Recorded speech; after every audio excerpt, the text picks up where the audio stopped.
Hello అందరికీ నమస్కారం. ఈరోజు మన హిందూపురం ప్రాంతానికి సంబంధించిన ముఖ్యమైన స్థానిక వార్తలను మీ ముందుకు తీసుకొస్తున్నాం. వ్యవసాయ మార్కెట్ నుంచి విద్యా సమాచారాలు, ప్రభుత్వ పథకాలు, పట్టణ అభివృద్ధి వరకు పలు అంశాలపై వివరంగా తెలుసుకుందాం. అవును, ఈరోజు మొదటగా వ్యవసాయ మార్కెట్కు సంబంధించిన ఒక ముఖ్యమైన సమాచారం. హిందూపురం వ్యవసాయ మార్కెట్ యార్డుకు సోమవారం మొత్తం 70 లారీల చింతపండు వచ్చిందని మార్కెట్ యార్డు కార్యదర్శి మూర్తి తెలిపారు. వచ్చిన చింతపండు రకాలకు మంచి ధరలు పలికాయి. కర్పూరీ రకంలో మొదటి రకం క్వింటాల్ ధర సుమారు 20,000, రెండో రకం 14,000, మూడో రకం 10,000 వరకు ధర పలికిందట. అలాగే ఫ్లవర్ రకం చింతపండులో మొదటి రకం క్వింటాల్ ధర 12,500, రెండో రకం సుమారు 7,000, మూడో రకం 6,000 వరకు మార్కెట్లో విక్రయమైంది. రైతులకు ఈ ధరలు కొంతవరకు అనుకూలంగా ఉన్నాయని అధికారులు తెలిపారు.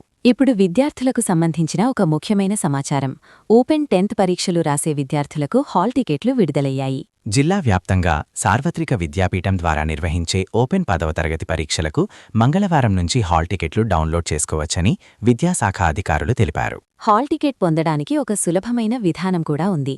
ప్రభుత్వ మనమిత్ర వాట్సాప్ నంబర్ 9552300009కు హై అని మెసేజ్ పంపితే విద్యార్థులు తమ హాల్ టికెట్ను డౌన్లోడ్ చేసుకోవచ్చు. అలాగే ఈ పరీక్షలు మార్చి 16 నుంచి ప్రారంభం కానున్నాయి. పరీక్షలకు హాజరయ్యే విద్యార్థులు హాల్ టికెట్తో పాటు ఒక గుర్తింపు కార్డు తప్పనిసరిగా తీసుకురావాలని అధికారులు సూచించారు. ఇప్పుడు విద్యా హక్కు చట్టానికి సంబంధించిన ఒక ముఖ్యమైన సమాచారం. ప్రైవేట్ పాఠశాలల్లో ఉచిత ప్రవేశాల కోసం దరఖాస్తు చేసుకునే చివరి తేదీ ఈ రోజుతో ముగియనుంది. విద్యా హక్కు చట్టం 2009 ప్రకారం పేద విద్యార్థులకు ప్రైవేట్ మరియు కార్పొరేట్ విద్యా సంస్థల్లో 25% ఉచిత సీట్లు కేటాయిస్తారు. ముఖ్యంగా మొదటి తరగతిలో ప్రవేశాల కోసం ఈ అవకాశం ఉంటుంది. ఈ అవకాశాన్ని అర్హులైన తల్లిదండ్రులు తప్పకుండా వినియోగించుకోవాలని విద్యాశాఖ అధికారులు సూచిస్తున్నారు. ఇప్పుడు విద్యార్థినుల కోసం మరో ముఖ్యమైన సమాచారం.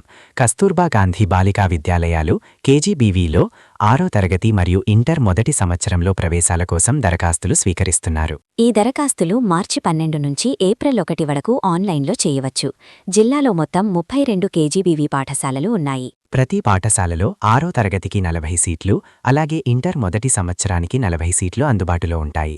అలాగే 7, 8, 9, 10 తరగతుల్లో ఖాళీలు ఉంటే వాటికి దరఖాస్తు చేసుకోవచ్చు. దరఖాస్తులు అధికారిక వెబ్సైట్ ద్వారా మాత్రమే స్వీకరించబడతాయి. ఎంపికైన విద్యార్థినుల జాబితాను ఏప్రిల్ 13న ప్రకటిస్తారు. అనంతరం ధృవపత్రాల పరిశీలన చేసి ఏప్రిల్ 17లోపు సీట్లు కేటాయిస్తారు. ఇప్పుడు హిందూపురం పట్టణ అభివృద్ధికి సంబంధించిన ఒక ముఖ్యమైన అంశం.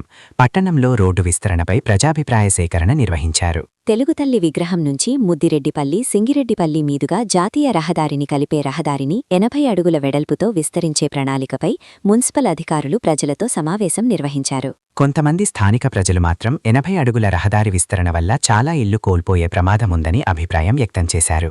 ఈ అంశంపై ఎమ్మెల్యే నందమూరి బాలకృష్ణతో చర్చించి తుది నిర్ణయం తీసుకుంటామని మున్సిపల్ అధికారులు తెలిపారు. ఇప్పుడు మహిళా సంఘాల అభివృద్ధికి సంబంధించిన ఒక మంచి కార్యక్రమం జరిగింది. స్వయం సహాయక మహిళా సంఘాల సభ్యులకు ఎగ్ కార్డ్స్ పంపిణీ చేశారు. ఒక్కో కార్డ్ ధర సుమారు 50,000 ఉంటుంది. ఈ కార్డులను మేళాపురానికి చెందిన రేహానాబాను, లక్ష్మీపురానికి చెందిన వరలక్ష్మి అనే మహిళలకు అందజేశారు. దీనివల్ల వారికి స్వయం ఉపాధి అవకాశాలు పెరుగుతాయని అధికారులు తెలిపారు. ఇప్పుడు ఒక మానవతా కోణంలో జరిగిన మంచి సంఘటన గురించి. హిందూపురానికి చెందిన దివ్యాంగురాలు అనురాధకు ట్రైసైకిల్ అందజేశారు. ఆమె ఇటీవల ఎమ్మెల్యే నందమూరి బాలకృష్ణను కలిసి తనకు 3 చక్రాల సైకిల్ అవసరముందని కోరారు. ఆ అభ్యర్థనకు స్పందించిన ఎమ్మెల్యే వెంటనే ట్రైసైకిల్ మంజూరు చేయించారు. దీంతో స్థానిక నాయకులు ఆమెకు ట్రైసైకిల్ అందజేశారు. ఆమె ఎమ్మెల్యేకు కృతజ్ఞతలు తెలిపారు.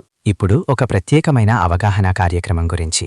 హిందూపురానికి చెందిన డాన్స్ మాస్టర్ మంజునాథ్ ఒక ప్రత్యేక డిమాండ్తో ముందుకు వచ్చారు. పోక్సో చట్టంపై విద్యార్థులకు అవగాహన కల్పించడానికి ఆ చట్టాన్ని పాఠ్యాంశాల్లో చేర్చాలని డిమాండ్ చేస్తూ ఆయన అమలావతికి సైకిల్ యాత్ర ప్రారంభించారు. చిన్నప్పట్నుంచే విద్యార్థులకు ఈ చట్టంపై అవగాహన ఉంటే భవిష్యత్తులో వారు చెడు అలవాట్లకు దూరంగా ఉంటారని ఆయన తెలిపారు. ఇవి హిందూపురం ప్రాంతానికి సంబంధించిన ఈ రోజు ముఖ్యమైన స్థానిక వార్తలు. ఇలాంటి మరిన్ని తాజా సమాచారం, విద్యా అవకాశాలు, ఉద్యోగ నోటిఫికేషన్లు తెలుసుకోవడానికి మా కార్యక్రమాన్ని కొనసాగిస్తూ ఉండండి. మళ్లీ మరో ముఖ్యమైన అంశంతో త్వరలో కలుద్దాం. నమస్కారం.